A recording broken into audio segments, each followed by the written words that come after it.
Hello, welcome to a live path to a key unboxing, unpackaging, or whatever you want to call it. Um, this package actually came in yesterday, but I was busy with things and decided that it's best to wait until this morning to unpack. But I did take some pictures of the package in case something bad happened. As you can see, let me show you the few pictures I took with my phone. Can you? Oh, the glare is so bad. Can't see it, but I took. It's one. It came in one of those vanilla envelope. Okay, with the "Do Not Ban." So I took a picture of the front of the package, and then a picture of the back package just to show the bends of the corners, kind of scary. Hello, Chris, Comic Crips of Castle Hill, Thomas Churchill. Hello, Chris Rose. Hello. Okay, so I took the pictures of the package that looked kind of not so great, and here's the package. Okay, I already cut the top to save time. And look inside, I can see that there's a layer of bubble wraps around some cardboard. So it feels, yesterday, before I opened the package, it was kind of scary because I can feel the softness of the bubble wrap more so than the cardboard. So I'm just like, oh no. But from looking at inside, not so bad. Hopefully the audio is okay. I just realized that my mic was way over there. So, okay, so look it out. Some stuff from the seller as far as marketing material.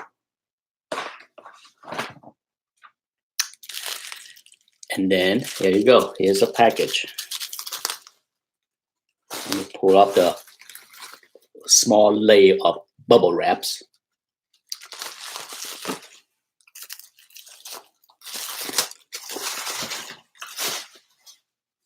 Here you go. Not a big fan of this kind of cardboard because the post office boxes, they okay, but they're not the best or the thickest of cardboard. And you know me, if you're gonna use a cardboard, I prefer to be bigger size, right? Because this is barely, hello Bubs, barely cover the comic book's edges. So any kind of ding on the corner will ding the books, correct? So yeah. So my advice to people is if you're gonna use cardboard, at least cut it at least half an inch wider, right? On all edges, because look at this. There's plenty of room, right? If you're gonna mail it in one of these, as this one is, come on now. Does that make sense? Does that make sense that I say cut the cardboard bigger to give you better protection? Yeah, a little common sense go a long way, right? All right, let's, without further ado,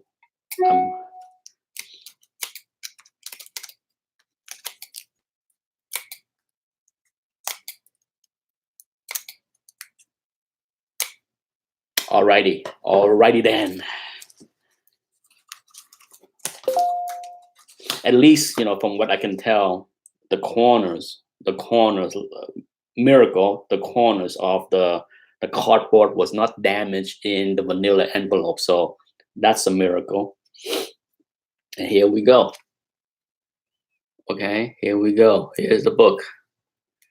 I can't tell within the bag, but as you can see, it's for those that, hello contender, for those that didn't see the last video where I show you the listing on eBay, you can go and check. It's the exact book. It has the asking price on the listing was $98. I was able to bargain down to $85. And the picture looked decent, not the best of pictures, but here we go. Let's open it up and take a look. So I paid 85 plus a couple bucks for shipping, give or take maybe 90-ish. Let's take a look. From an angle, the cover is super nice and shiny. Some minor ding on the right edges. First off, I think I got, let's see, same thing with the back cover. There's some minor flaws that can be fixed easily. My concern, and I did ask the seller, was from the picture, it looked like there could have been some kind of moisture damage on the spine, but it's just dirty. He told me it's just dirty. Okay, it's not. It's no damages. So here you go. Nice corner right there, right? Pretty good spine. There's a couple dings. Okay, it's not perfect spine here. Okay, but beautifully centered. Top edge super sharp. Okay, and here is the minor flaw. I'm not sure it's going to show up. It show up better at an angle. Let me see if I can point it out. Right here, there's a light, very light.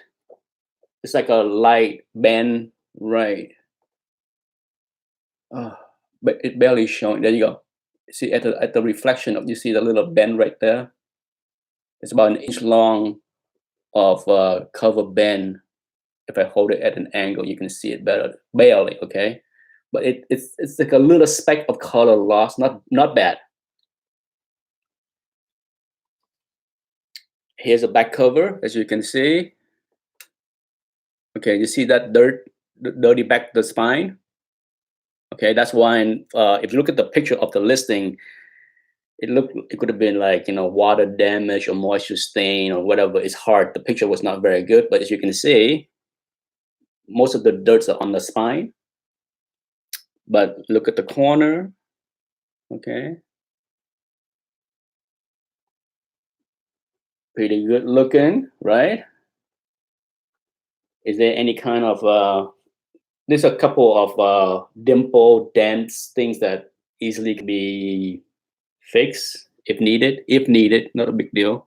But there's a couple of dents on near the edges, but nothing, no creases on the back cover whatsoever. There's a couple of spine stress that's look worse than it is because of the dirt right there. Okay, there's a couple. You can see. Definitely can use some cleaning on the spine. As is, I think I had myself a triple. Bub's Comic know what I'm talking about. I think I'm looking at the triple. For those that know the value of this book, a triple. If this is a 9-ish book, okay, so another winner for me. I keep on buying on I wouldn't say daily, but a few times a week, but to keep this series manageable, okay, and to make it so that it's doable for many people that start out in this hobby. I don't want to like buy 50 things and and put in thousands of dollars in order to make $1,000 in profit. I don't want. I want this series to show small value, like small investment, like a couple $100. So far, I put in, including this book, roughly $400. Okay, into the 5 different books, and grading fees, and I'm gonna cap it there until the 5 books are back from CGC, including this one right here, and then sell them and then use that pool. But I'm capping the piggy bank, the pot, with this book, even though I'm still buying other things, and keep that separate so that it's not too overwhelming as far as keeping track. Hello, John. But just to show you that I have been buying and keep on buying, here's another book that I bought that came in 2 days ago. It came in on Saturday. Another one from eBay that I bought.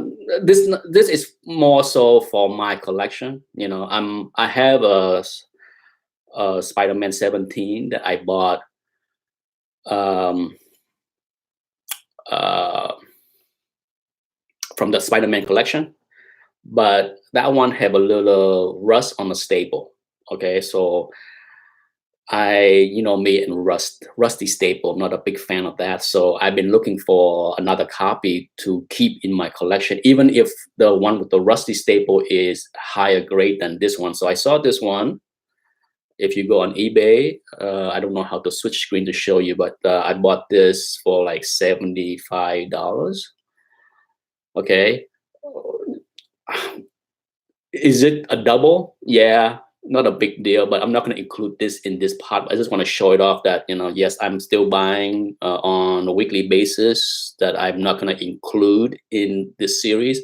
Now, what attractive about this book is, sure, I think it can be a 4.0, but it have a wicked spine roll. Okay. It has a wicked spine roll, as you can see right there. So I like to fix it. I like to just make it nicer and straighter and neater for my collection. I don't see myself slabbing this and selling it.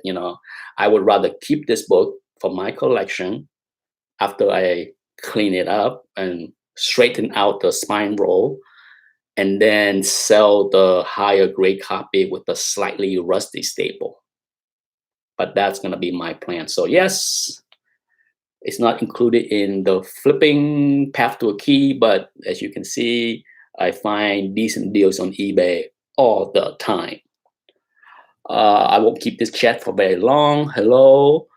Yes, Bob's Comics, a big hitter. Yes, it's gonna be at least a double, if not a triple. And who knows if they make the movie and include Brother Voodoo in. A lot of people speculate that Brother Voodoo is going to potentially be in the next Doctor Strange movie. I disagree. I think Brother Voodoo would be a better character to introduce in the next Black Panther movie. Yes, you heard it here first. So we'll see.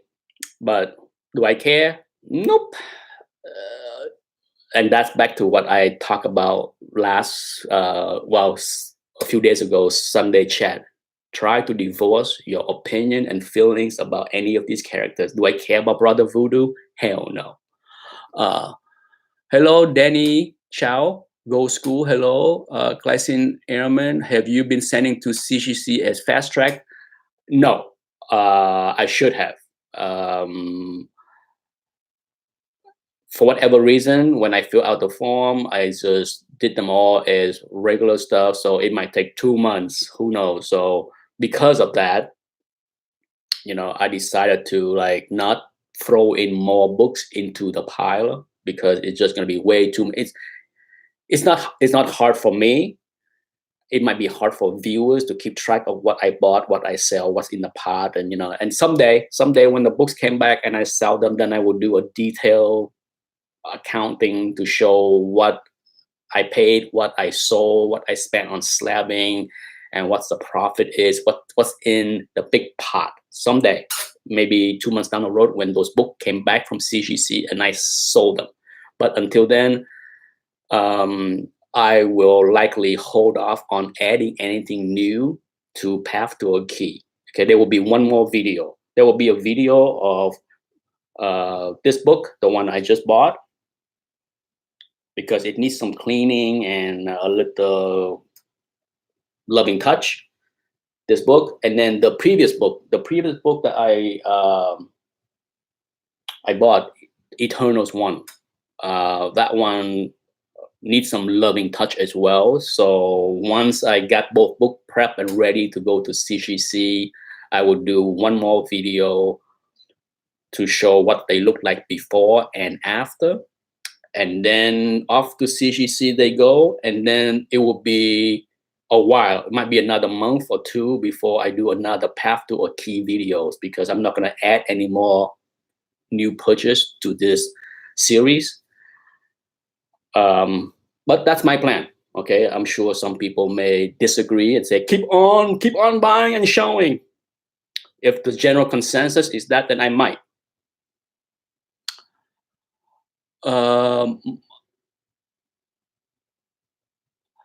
Bob said, I love fast track. I try to stay as liquid as possible. I do fast track something that if I feel something is hot and likely to cool off in a month or weeks or 2 or 3 weeks, then I will spend the extra $10, you know. But a lot of the stuff that I submit so far is not like super hot. It's not,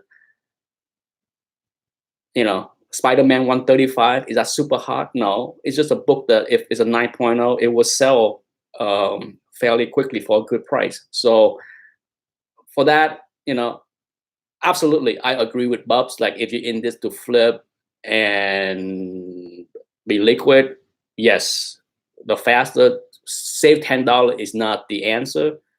I am just in a fortunate position where I have a huge piggy bank and I can buy thousands of dollars of books. So I'm liquid. I'm way more liquid than I can imagine. So I don't need to sell something quickly to raise fund to buy something else. The piggy bank is way bigger than any of these books will cost me. So it's not like, oh my God, I need to sell this thing for $150 so I can use that money to buy something else. Yes, it sounds awful and arrogant, but that's the reality. I bought and flipped books in the thousands. I don't show. So those, yes, when I'm buying something for 4 figures and flip them, they go fast track because that's big money. But when it's $50, $100, I'm doing it more to show people that it can be done.